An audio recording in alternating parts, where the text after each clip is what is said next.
마르코복음 1장 12절에서 15절의 말씀입니다. 그때 성령께서는 예수님을 광야로 내보내셨다. 예수님께서는 광야에서 40일 동안 사탄에게 유혹을 받으셨다.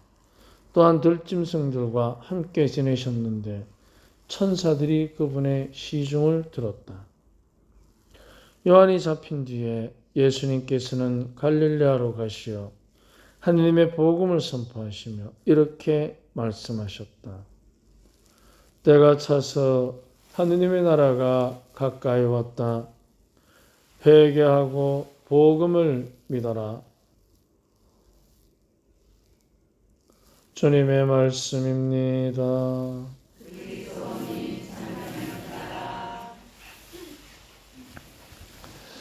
예, 저도 참 오랜만에 이렇게 새벽 미사를 주일날 봉헌하는 것입니다. 그것도 성모님의 성지에서 또 이렇게 열심히 순례길을 걷는 우리 형제자매들과 함께 성모님 품에서 주님 안에서 하나님을 찬양한다는 것이 참 이렇게 기쁘다는 것을 새삼 느끼게 되는 시간입니다.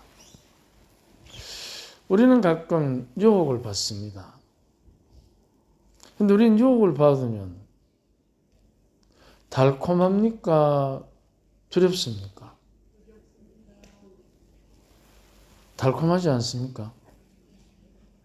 그거는 지나고 난 뒤 이야기고 저지러 놓고 후회하지 저지르기 전에는 달콤합니다. 그게 맞죠? 그러니까 저지르는 거예요. 일단 지르고 보는 거지. 유혹이 올 때는 쉽게 성신이 드는 게 아니고 지름신이 들리는 거지. 질러놓고 보는 거지. 그래서 그 유혹의 달콤함이라는 것은 이제 오늘 읽은 우리들의 마르코복음과 비교해서 루카복음 4장도 있고 마테오복음에도 나옵니다. 거기에 보면 유혹의 단계가 세 가지입니다. 첫째 뭐죠?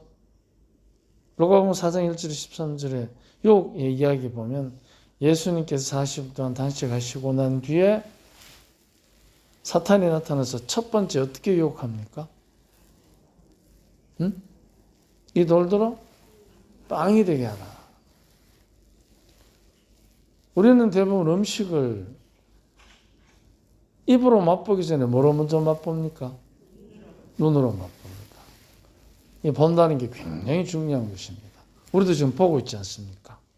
성모님의 발현의 성질을.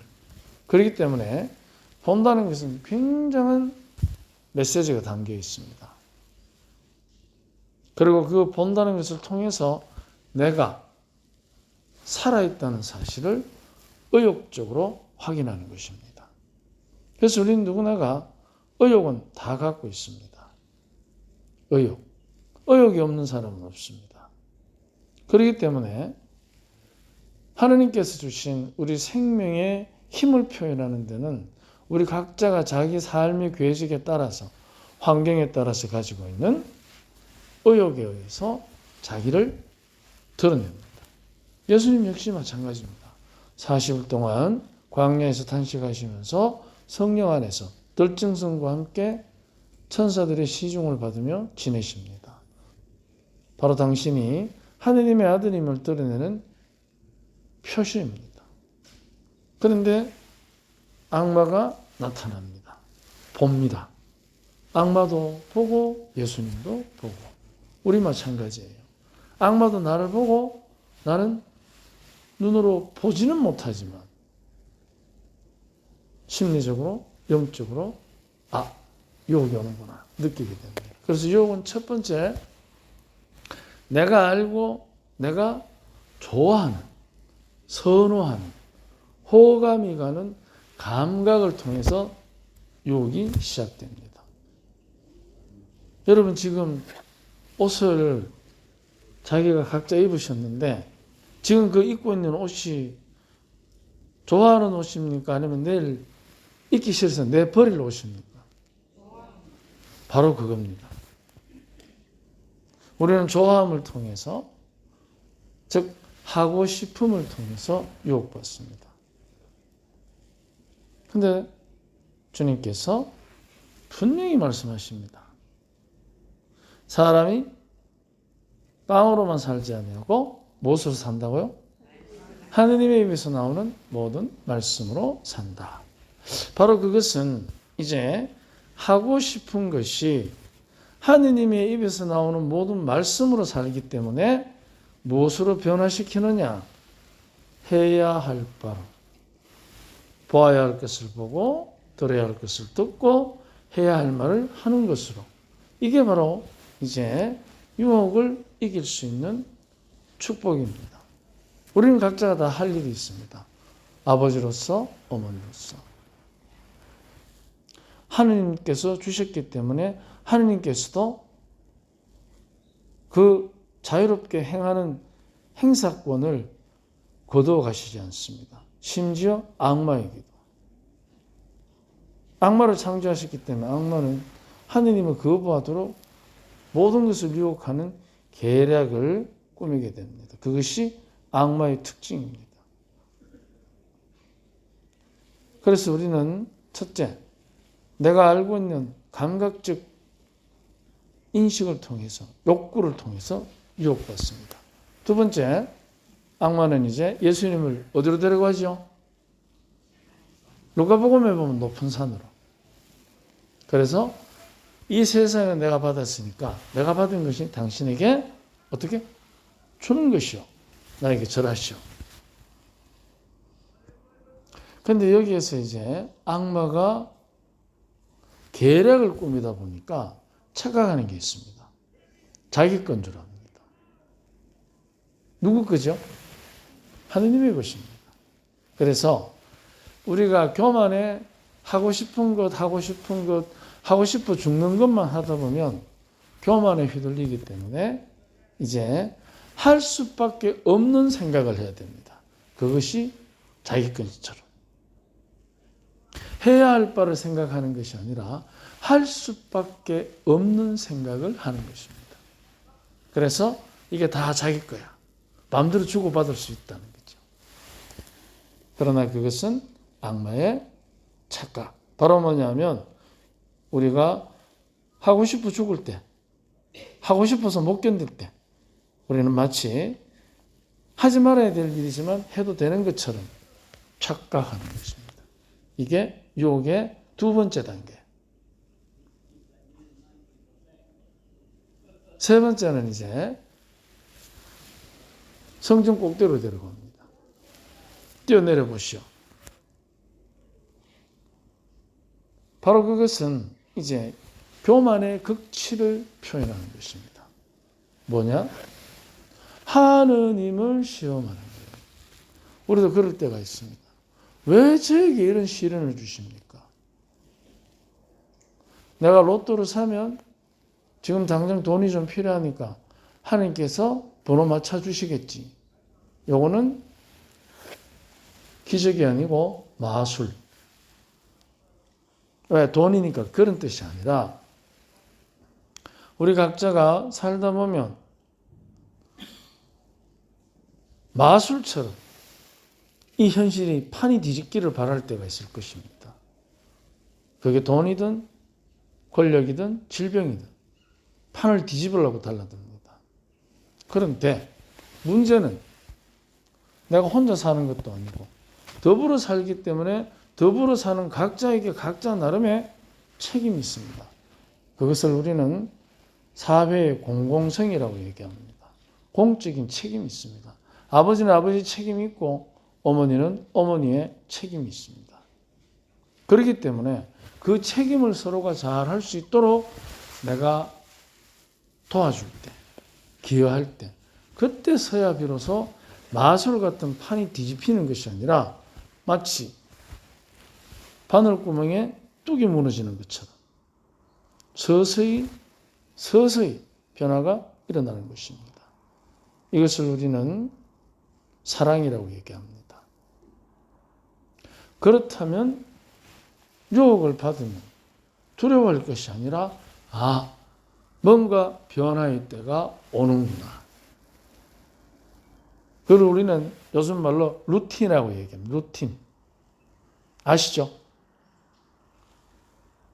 변화의 때가 오는구나. 그럼 이제 여기에서 어떻게 하느냐? 예수님처럼 악마가 다음 기회를 노리도록 우리는 그 유혹에 뿌리치는 원천에 서 계시는 예수님, 바로 그분의 이름을 불러야 합니다. 그분께서 유혹받으셨던 것은 다름이 아니라 우리 각자가 그런 유혹의 상황에 놓였을 때 어떻게 해야 되느냐.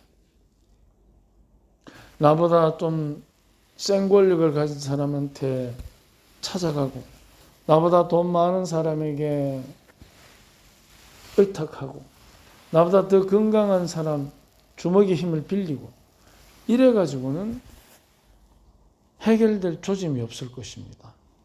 그렇다면 우리는 뭘 어떻게 해야 되느냐?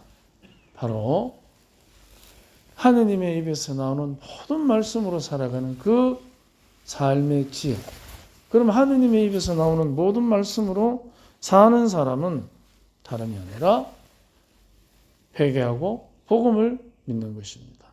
오늘 사순절 주일을 맞이해서 우리가 앞으로 남은 사순절을 살아가는 삶의 방식, 그것은 회개하고 그걸로 끝나는 게 아니고 복음을 믿어야 합니다.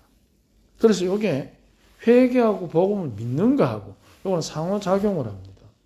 복음을 믿기 위해서 회개해야 하고 복음을 믿으면 자연스럽게 회개가 일어나고 그러면 이게 마치 속력을 배가시킬 수 있는 우리 삶의 나라는 인생의 배의 양 엔진과 같습니다.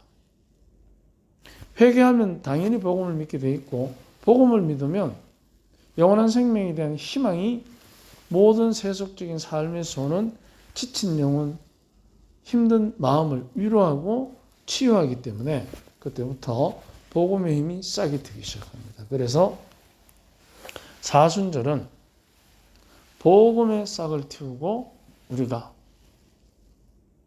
나의 생각, 나의 판단, 나의 의지, 물론 중요합니다.